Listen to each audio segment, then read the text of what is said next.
Bonjour à tous! Aujourd'hui, nous allons voir comment éditer des fichiers sur Google Drive. Nous allons plus particulièrement découvrir comment créer des fichiers, les renommer, les éditer, puis les partager. Voyons comment créer un Google Doc, puis un Google Sheet, et enfin un Google Slide. La bonne nouvelle, c'est que c'est la même chose à chaque fois. Pour créer un Google Doc, vous cliquez sur Nouveau, puis sur Google Doc. Vous commencez par renommer le document. Et en cliquant sur le dossier, ici, vous pouvez choisir le dossier dans lequel vous voulez ranger votre document. Pour créer une feuille de calcul, c'est pareil. Vous cliquez sur Nouveau, puis sur Google Sheet, puis vous renommez le document. Et enfin, pour une présentation Google Slide, qui correspond à PowerPoint, vous cliquez toujours sur Nouveau, puis Google Slide.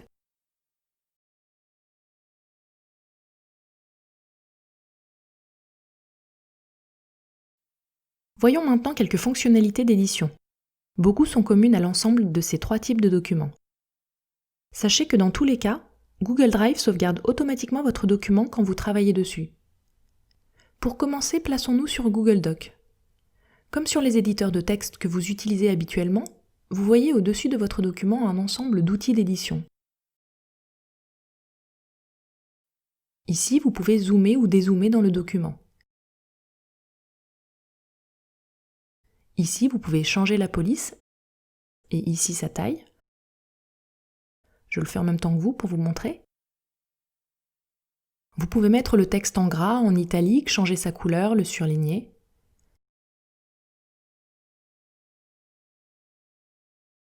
Ici, vous pouvez intégrer un lien dans votre texte.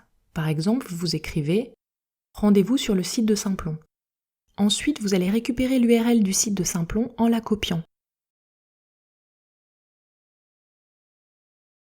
Quand vous revenez dans votre document, vous sélectionnez le site de Simplon, puis cliquez sur cette petite icône. Vous collez le lien et vous cliquez sur « Appliquer ». En cliquant sur la petite croix ici, vous pouvez ajouter des commentaires. Pour ça, vous sélectionnez la partie du texte que vous voulez commenter. Une croix s'affiche automatiquement. Vous cliquez dessus et vous écrivez votre commentaire, puis vous cliquez sur « Commenter ». D'autres personnes peuvent ensuite répondre à votre commentaire. Cette icône ici vous permet d'importer des images depuis votre ordinateur. Allons maintenant dans Google Sheet, qui est donc un tableur qui ressemble à Excel. Ici se trouve la barre de formule. Ici, vous pouvez réduire ou augmenter le nombre de chiffres après la virgule. Ici, vous pouvez choisir le format du contenu de votre cellule, afficher des nombres, des pourcentages, des devises, une date, des heures, etc. Cette icône vous permet de mettre des bordures à vos cellules, et celle-ci de créer un retour à la ligne automatique si votre texte est trop long pour la cellule.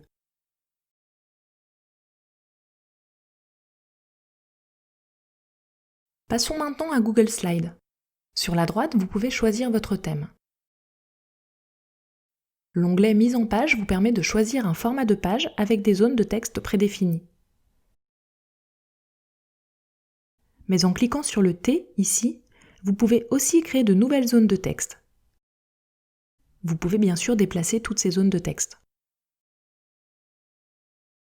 Vous pouvez également insérer des formes et modifier leur couleur, mais aussi des médias et des animations.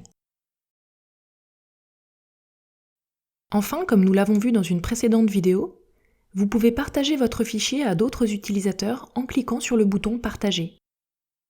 Vous saisissez leurs adresses mail ici, définissez via le menu déroulant si vous les autorisez à modifier le document, ou bien seulement à le commenter ou le lire. Ils seront notifiés par email de ce partage. Une autre possibilité est de rendre votre document disponible en envoyant directement l'URL de celui-ci aux autres utilisateurs. Pour ça, vous cliquez sur « Obtenir le lien de partage », puis sur « Copier le lien » et sur « OK ».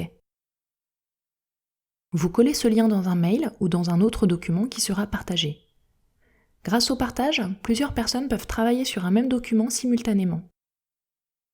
Beaucoup d'autres fonctionnalités d'édition vous sont proposées par Google Drive.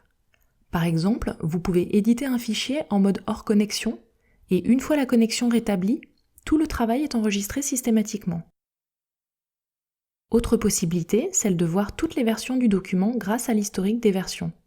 Ceci est valable pour les différents types de fichiers.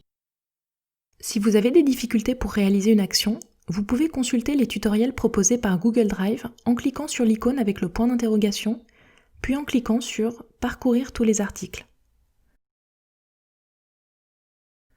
Voilà, c'est fini pour cette vidéo. Je vous dis à très bientôt.